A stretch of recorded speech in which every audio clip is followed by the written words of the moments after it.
नमस्कार मित्रांनो, तुमचं एका नवीन व्हिडिओमध्ये मी स्वागत करतो। आजचा आपला जो विषय आहे तो म्हणजे ग्रामीण भागातील रस्ते, त्याच्यावरचं अतिक्रमण आणि हे रस्ते नकाशामध्ये कसे दिसतात याच्याविषयी आज आपण माहिती पाहणार आहोत। तुम्हाला सर्वांना माहिती आहे की भारत हा एक कृषीप्रधान देश आहे। आजही भारतातले जवळजवळ 42 ते 45% लोकसंख्या ही कृषीवरती अवलंबून आहे। त्यामुळे कृषीची अवस्था चांगली असणं हे आपल्या देशाच्या अर्थव्यवस्थेच्या दृष्टीने खूप महत्त्वाचं आहे, हे आपल्याला सर्वांना माहिती आहे। आणि कृषीची जी काही अवस्था आहे ती त्यामध्ये जाणारे जे रस्ते आहेत त्याच्यावरती बऱ्यापैकी ती अवलंबून असते।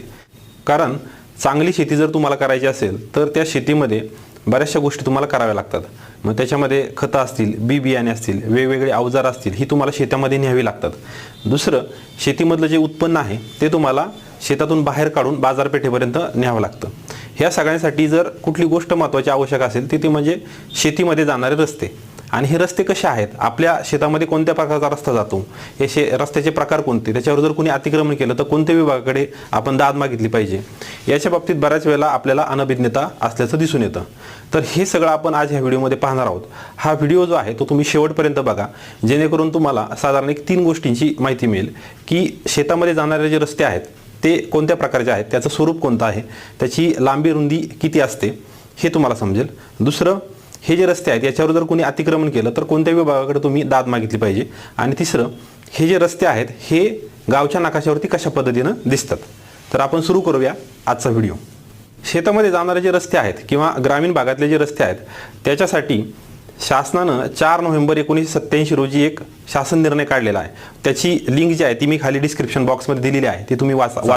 हा जो शासन निर्णय आहे याच्यामध्ये एकूण 5 प्रकारचे रस्ते आपल्याला दिलेले आहेत। त्याच्यामध्ये पहिला जो प्रकार आहे तो म्हणजे ग्रामीण मार्ग, दुसरा जो आहे हद्दीचे ग्रामीण मार्ग, तिसरा ग्रामीण गाडी मार्ग, चौथा जो प्रकार आहे तो म्हणजे पायमार्ग आणि पाचवा जो प्रकार आहे शेतावर जाणारे गाडी मार्ग आणि पायमार्ग। आता याच्यामधले पहिले जे 2 प्रकार आहेत त्याच्यामध्ये ग्रामीण मार्ग आणि हद्दीचे ग्रामीण मार्ग, हे जे दोन्ही मार्ग आहेत हे कुठल्याही गावच्या नकाशामध्ये 2 भरीव रेषांनी दाखवलेले असतात। ते कसे दाखवलेले असतात हे आपण व्हिडिओच्या पुढच्या भागामध्ये पाहणार आहोत।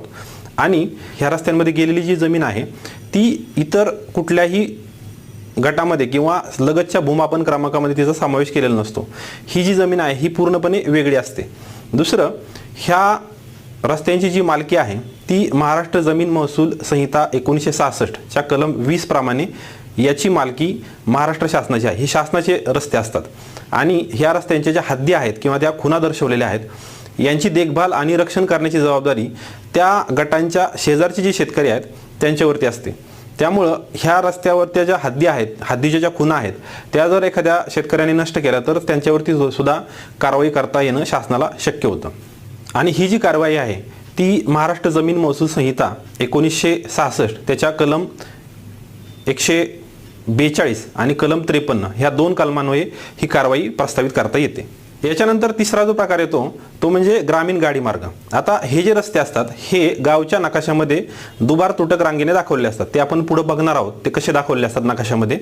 आणि यांची जी रुंदी असते, ह्या ग्रामीण गाडी मार्गांची रुंदी साधारणपणे 16.25 फूट ते 21 फूट एवढ्या रुंदीचे हे रस्ते असतात।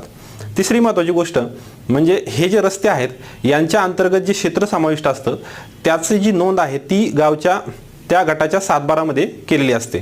म्हणजे आपण पहिल्या व्हिडिओमध्ये बघितलं होतं की 7/12 पोट खराब क्षेत्र असतं आणि त्या पोट खराब क्षेत्रामध्ये रस्ते, नद्या, नाले यांच्यामध्ये जे क्षेत्र जातं त्याचा उल्लेख याच्यामध्ये असतो। तर हे जे 3ऱ्या नंबरचे जे काही रस्ते आहेत त्यांचं जे क्षेत्र आहे ते 7/12 गटामध्ये दर्शवलेलं असतं। रस्त्यांचा चौथा जो प्रकार आहे तो म्हणजे पायमार्ग। आता हे जे पायमार्ग आहेत हे गावच्या नकाशामध्ये एकेरी तुटक रांगेने दाखवलेले असतात आणि यांची जी लांबी असते ती साधारण 8.25 फूट एवढ्या लांबीची असते। आता हे सुद्धा रस्ते जे आहेत ते 7/12 दाखवलेले असतात, त्या गटामध्ये त्यांचं क्षेत्र नमूद केलेलं असतं आणि हे जे क्षेत्र आहे हे 7/12च्या पोट खराबमध्ये नमूद केलेलं असतं। आता आपण तिसरा आणि चौथा जो प्रकार बघितला म्हणजे ग्रामीण गाडी मार्ग आणि पायमार्ग, ह्यांची जी देखभाल करण्याची जबाबदारी आहे ती ग्रामपंचायत अधिनियम 1958 प्रमाणे संबंधित ग्रामपंचायतची आहे। म्हणजे या रस्त्यांवर जर कोणी अतिक्रमण केलं तर ग्रामपंचायत अधिनियम 1958 च्या कलम 53 प्रमाणे याच्यावरचं अतिक्रमण काढण्याचे अधिकार हे संबंधित ग्रामपंचायतला आहेत। आता ग्रामपंचायतनी हे जर अतिक्रमण काढलं नाही तर ग्रामपंचायत अधिनियम 1958च्या कलम 53(2) प्रमाणे हे जे अधिकार आहेत हे जिल्हाधिकाऱ्यांना आहेत. त्यामुळं अशा ग्रामीण रस्त्यांची देखभाल करण्याची जबाबदारी ही पहिल्यांदा ग्रामपंचायतवरती असते आणि त्याच्यानंतर ती जबाबदारी जिल्हाधिकाऱ्यांची आहे. आता पाचवा आणि सगळ्यात शेवटचा प्रकार तो म्हणजे शेतावरचे गाडी मार्ग आणि पायमार्ग. आता हे जे रस्ते आहेत यांची नोंद कुठल्याही नकाशामध्ये केलेली नसते आणि त्यामुळं हे जे रस्ते आहेत याच्या बाबतीत सर्वात जास्त वाद आपल्याला दिसून येतात. आता अशा रस्त्यांबद्दल वाद तयार झाला तर त्याचा निर्णय घेण्याचे जे अधिकार आहेत ते संबंधित तालुक्याच्या तहसीलदारांना आहेत आणि हे जे अधिकार आहेत हे महाराष्ट्र जमीन महसूल अधिनियम 1966 त्याच्या कलम 143 प्रमाणे संबंधित तहसीलदारांनी याचे अधिकार दिलेले आहेत. त्याच्याप्रमाणे संबंधित रस्ता अस्तित्वात होता की नव्हता आणि जर तो अस्तित्वात होता तर तो किती फुटांचा होता हे सगळं जे ठरवण्याचे अधिकार आहेत हे तहसीलदारांना दिलेले आहेत. ह्या रस्त्यांची मोजणी सुद्धा भूमी अभिलेख विभागाला करता येत नाही आणि त्याची नोंद सुद्धा कुठल्या सातबारावरती किंवा डॉक्युमेंटवरती आपल्याला घेता येणं शक्य नसतं. हे जे ग्रामीण गाडी मार्ग आणि ग्रामीण पायमार्ग आहेत याच्या बाबतीत जर वाद निर्माण झाले तर तहसीलदारांकडे दाद कशा पद्धतीने मागायची आणि त्याच्यावरती तहसीलदार कसा निर्णय घेतात हे आपण पुढच्या 2 व्हिडिओमध्ये बघणार आहोत. त्याच्यासाठी मी स्वतंत्र व्हिडिओ बनवणार आहे आणि त्याच्यामध्ये आपण निश्चित पाहूया की आपण अर्ज कसा केला पाहिजे, त्याला डॉक्युमेंट्स कोणते जोडले पाहिजेत, त्यानंतरची काय प्रक्रिया आहे ते आपण पुढच्या व्हिडिओमध्ये पाहणार आहोत. आता हे जे रस्त्यांचे 5 प्रकार मी सांगितले ते नेमके नकाशावरती दिसतात कसे हे आता आपण पाहणार आहोत. तर आता आपण आपल्या स्क्रीनकडे जाऊया. आपण स्क्रीनवरती पाहतोय मौजे बोरगाव तालुका जिल्हा नांदेड ह्या गावचा जो नकाशा आहे तो इथं आपण पाहतो. नकाशा वाचताना सर्वात पहिल्यांदा तुम्ही हे सर्व समजून घेतलं पाहिजे की नकाशामध्ये ही जी खालची बाजू आहे ही दक्षिण बाजू आहे. त्यानंतर त्याच्या विरुद्ध म्हणजे ह्या वरच्या बाजूला उत्तर दिशा असते.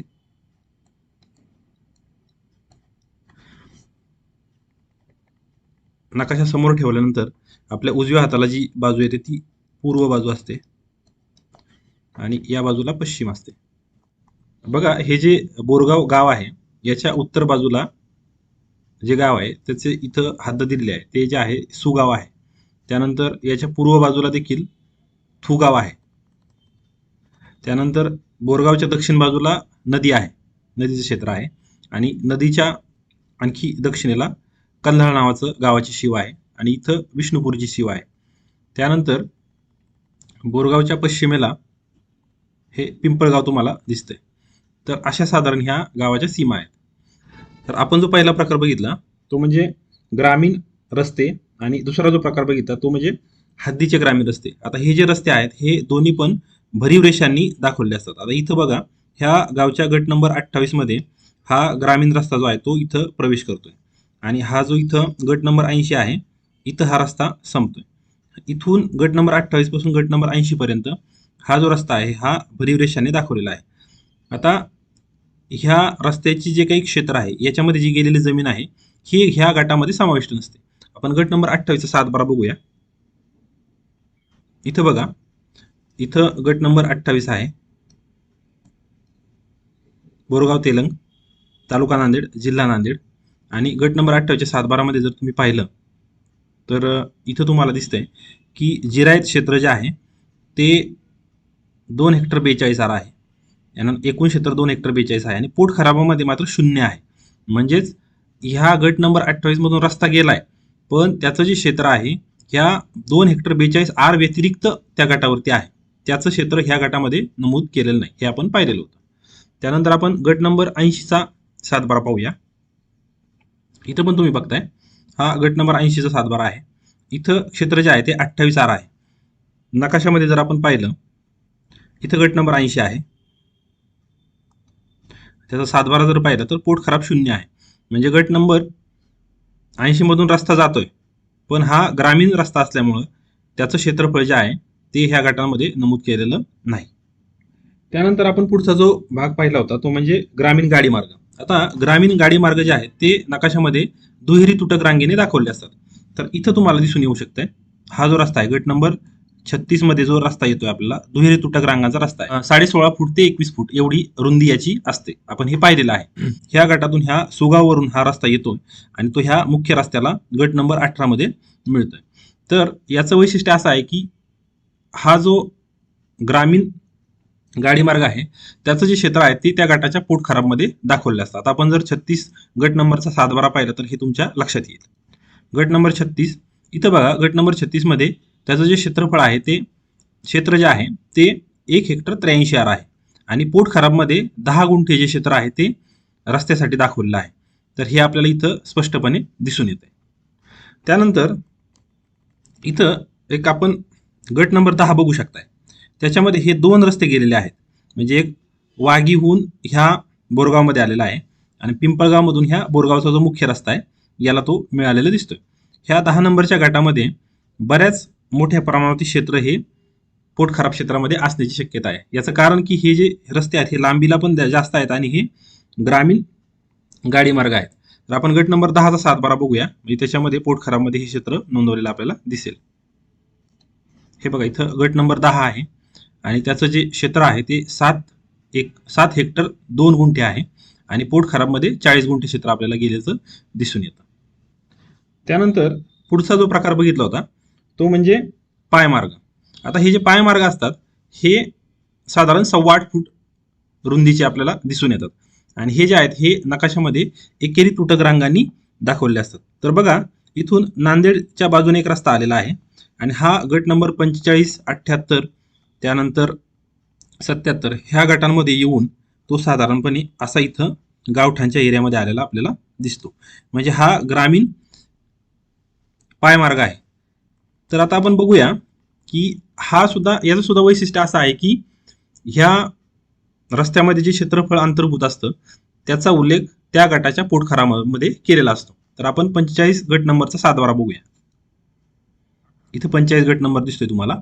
त्यानंतर एकूण क्षेत्र जे आहे ते 4 हेक्टर 75 गुंठे एवढं आहे आणि याच्यामध्ये जे पोट खराब क्षेत्र दिसते 13 गुंठे हे जे क्षेत्रफळ आहे हे ह्या रस्त्यामध्ये गेलेलं आपल्याला दिसते. तर साधारणपणे अशा पद्धतीनं रस्त्यांच्या नोंदी ज्या आहेत त्या नकाशावरती केलेल्या असतात. आता आपण शेवटचा जो प्रकार बघितला होता तो म्हणजे शेतावर जाण्याचे गाडी मार्ग आणि पायमार्ग. हे जे रस्ते असतात हे वहिवाटी जे रस्ते आहेत आणि हे परंपरागत अधिकारानं प्राप्त होतात. याची नोंद कुठल्याही नकाशावरती तुम्हाला दिसून येणार नाही. त्यामुळं हा जो नकाशा आहे बोरगावचा त्याच्यामध्ये जे शेतावर जाण्याचे रस्ते आहेत आणि ग्रामीण पायमार्ग आहेत, गाडी मार्ग आणि पायमार्ग आहेत हे आपल्याला कुठेही पाहता येणार नाही. आणि हे रस्त्यावरती नकाशावरती नसल्यामुळंच बहुसंख्य वाद जे आहेत ते शेतकऱ्यांमध्ये जे निर्माण होतात ते ह्याच रस्त्यांच्या बाबतीमध्ये निर्माण होतात. तर ह्या वादावरती आपण काय मार्ग काढला पाहिजे हे आपण पुढच्या व्हिडिओमध्ये पाहणार आहोत. मला वाटतं ग्रामीण भागातले जे रस्ते आहेत त्याचे प्रकार कोणते आहेत हे सगळं आपल्याला व्यवस्थित समजलं असेल. आता ह्या रस्त्यांवरती जर दाद मागायची असेल तर तुम्हाला 2 कायद्यांचा आधार आहे. त्याच्यामध्ये महाराष्ट्र जमीन महसूल संहिता 1966 कलम 143 आणि मामलतदार कोर्ट ॲक्ट 1906 ह्या 2 कायद्यांनुसार तुम्ही तहसीलदारांकडे याच्यावरती दाद मागू शकता. तर ही दाद कशी मागायची, ह्या दोन्ही कलमांमधला नेमका फरक काय, दोन्ही कायद्यांमधला नेमका फरक काय आहे, कोणत्या परिस्थितीमध्ये कोणत्या कायद्यामध्ये आपण अर्ज केला पाहिजे हे आपण पुढच्या व्हिडिओमध्ये बघणार आहोत. तर हा व्हिडिओ सर्वांपर्यंत शेअर करा. जास्तीत जास्त लोकांपर्यंत याची माहिती पोचवा जेणेकरून रस्त्याविषयीचे जे वाद आहेत त्याच्यामध्ये आपले अधिकार काय आहेत, आपले हक्क कोणते आहेत आणि प्रशासन आपल्याला कशा प्रकारे मदत करू शकतं याची जाणीव सर्वांना होईल. धन्यवाद.